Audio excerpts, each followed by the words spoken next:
رسول کی زندگی کے مراحل ہیں کہ جن میں سے آپ اس کی مثالیں تلاش کر سکیں۔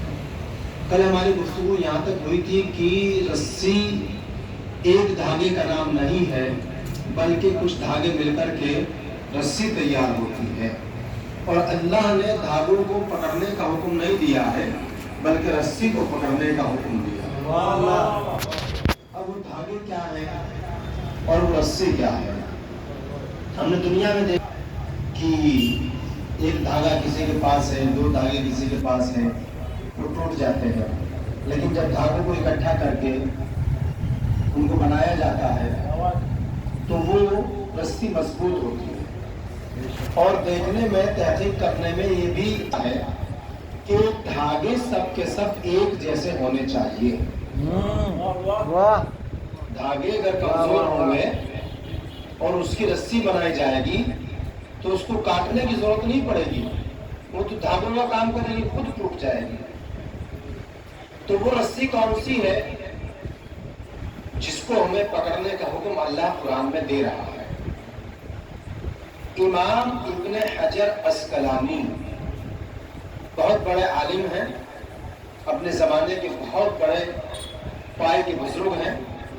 جب ان سے پوچھا گیا کہ اللہ کی وہ رسی کون سی ہے جس کو ہمیں پکڑنے کا حکم دیا گیا ہے؟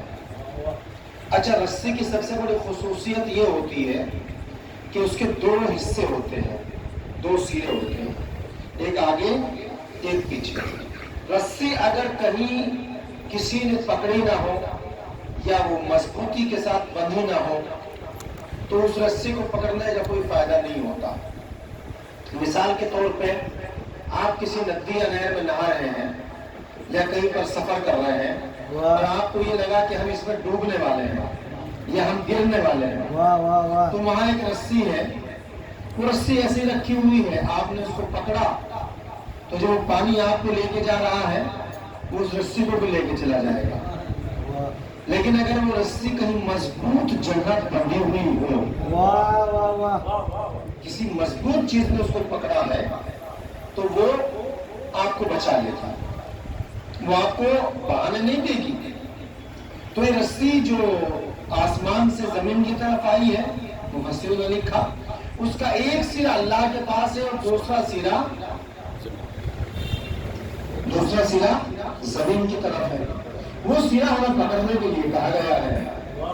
اب اگر کلمہ پڑھنے کے بعد، مسلمان بننے کے بعد کوئی مسلمان یہ یقین کر لے کہ اللہ کے ہاتھ ہے، نعوذ باللہ، کہیں لے کے جانا چاہتا ہوں، آپ رسی بتانا چاہتا ہوں، اگر کوئی مسلمان خدا کے وجود کو ماننے کے ساتھ ساتھ خدا کے اعضاء کا یقین کر لے تو وہ مسلم نہیں رہتا۔ خدا کے ہاتھ ہیں، خدا کی زبان ہے نہیں، نہ ہاتھ ہے، نہ پاؤں ہے، نہ زبان ہے۔ اب وہ رسی پکڑی کس نے ہے؟ ہاتھ نے تو پکڑی کس نے ہے؟ بچے ہیں حضرات کی۔ امام حجر عسقلانی فرماتے ہیں کہ ہمیں تلاش کرنا ہے کہ اللہ کا ہاتھ کون ہے، وہ اس رسی کو پکڑے ہوئے ہے، اس مضبوطی سے پکڑے ہوئے ہیں، ایک سرا اس کے ہاتھ میں ہے، دوسرا سرا زمین پہ ہے جو مسلمانوں کو پکڑنے کے لیے کہا گیا ہے۔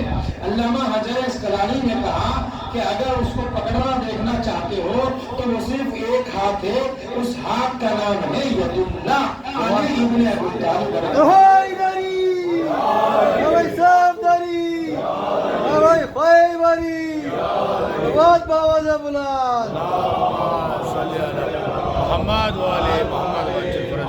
وہ رسی اللہ نے اپنے ہاتھ علی کے ہاتھ میں پکڑوا کے رکھی ہے، اور پھر یہ کہا ہے کہ جو اس کو مضبوطی سے تھام لے گا وہ کبھی فرقوں میں نہیں بٹے گا، وہ کبھی گمراہیت میں نہیں جائے گا۔ عزیزان محترم، تفرقوں سے، فرقوں سے بچنے کے لیے